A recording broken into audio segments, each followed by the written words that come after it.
హిందూ విశ్వాసాల ప్రకారం అయోధ్య నగరం శ్రీరాముడి జన్మస్థలం. ఇప్పుడు రామ మందిరం కట్టిన ప్లేస్ లోనే రాముడు పుట్టాడనేది పురాణాల ద్వారా నమ్ముతున్నారు. 16th సెంచరీలో అంటే 1528వ సంవత్సరంలో ఈ ఏరియాని మొఘల్స్ ఆక్రమించుకున్నారు. అప్పుడే అంటే 550 ఏళ్ల క్రితమే మొఘల్స్ ఆ ప్లేస్ లో అప్పటికే ఒక గుడి ఉంటే దాన్ని తీసేసి రాముడి జన్మస్థలం అని భావించి ఆ ప్లేస్ లో బాబ్రీ మసీదు అనే ఒక భారీ మసీదుని కట్టించారు. 1980s వచ్చేసరికంటే ఇది రాముడి జన్మభూమి కాబట్టి ఇక్కడ రాముడికి ఒక టెంపుల్ కట్టించాలని చెప్పేసి విశ్వ హిందూ పరిషత్ ఒక ప్రచారాన్ని స్టార్ట్ చేసింది. దానికి ఆర్ఎస్ఎస్, బీజేపీ, బజరంగ్ దళ్ ఇట్లాంటి సంస్థలన్నీ కూడా కలిశాయి. సో వివాదంలో బాబ్రీ మసీద్ కి తాళాలు వేసి ఉంచారు. ఆ తాళాలు వేసిన గేట్లను తెరిపించి అక్కడ హిందువుల్ని పూజలు చేసుకోనివ్వాలని చెప్పి 1986లో ఆ డిస్ట్రిక్ట్ జడ్జి అప్పట్లో తీర్పిచ్చారు.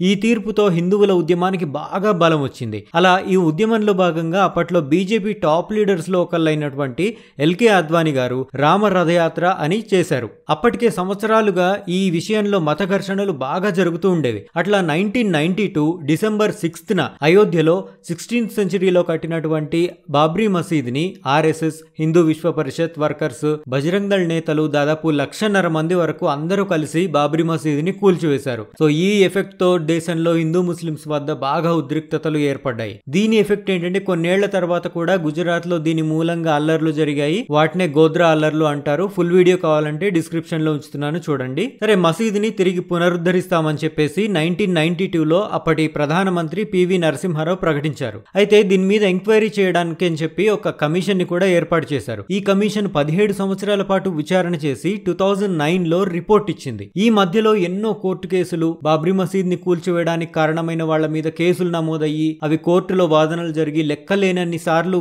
కేసులు వాయిదా పడ్డాయి. అయితే మసీదులు కూల్చిన వారిని అక్యూజ్డ్ ని గుర్తించి రిమాండ్ లో ఉంచడం కూడా చాలా చేశారు. సో మొత్తానికి ఆ కమిషన్ 2009లో ఇచ్చిన ఆ రిపోర్ట్ లో ఏముందంటే సంఘ్ పరివార్, విశ్వ హిందూ పరిషత్, బజరంగ్ దళ్, బీజేపీకి చెందిన నాయకులు ఈ బాబ్రీ మసీద్ కూల్చివేతకి కారణం అని చెప్పేసి వాళ్లే రెస్పాన్సిబిలిటీ అని చెప్పి తేల్చారు. అట్లా ఉంచితే 2010 సెప్టెంబర్ 30న అయోధ్య వివాదాస్పద స్థలాన్ని రామ జన్మభూమిగా ప్రకటిస్తూ అలహాబాద్ హైకోర్టు ఒక హిస్టారికల్ తీర్పు ఇచ్చింది. ఈ తీర్పు పైన ముస్లిం మత పెద్దలు సుప్రీంకోర్టుకు వెళ్లారు ఛాలెంజ్ చేస్తూ. 2009లో సుప్రీంకోర్టు అలహాబాద్ హైకోర్టు ఇచ్చినటువంటి తీర్పు ఉంది కదా, దానిపైన స్టే విధించింది. అట్లా సుప్రీంకోర్టులో వాదనలు జరుగుతూ వచ్చాయి. అలహాబాద్ హైకోర్టు 2010లో హిందువులకు అనుకూలంగా ఇచ్చిన తీర్పు ఉంది కదా, దాన్ని 2017లో సుప్రీంకోర్టు క్యాన్సిల్ చేసేసింది. దీంతో మళ్లీ ప్రాబ్లం ముందుకొచ్చింది. ఇన్నేళ్లుగా ఈ సమస్య తేలడం లేదని చెప్పేసి సుప్రీంకోర్టు ఒక క్రూషియల్ డిసిషన్ తీసుకుంది.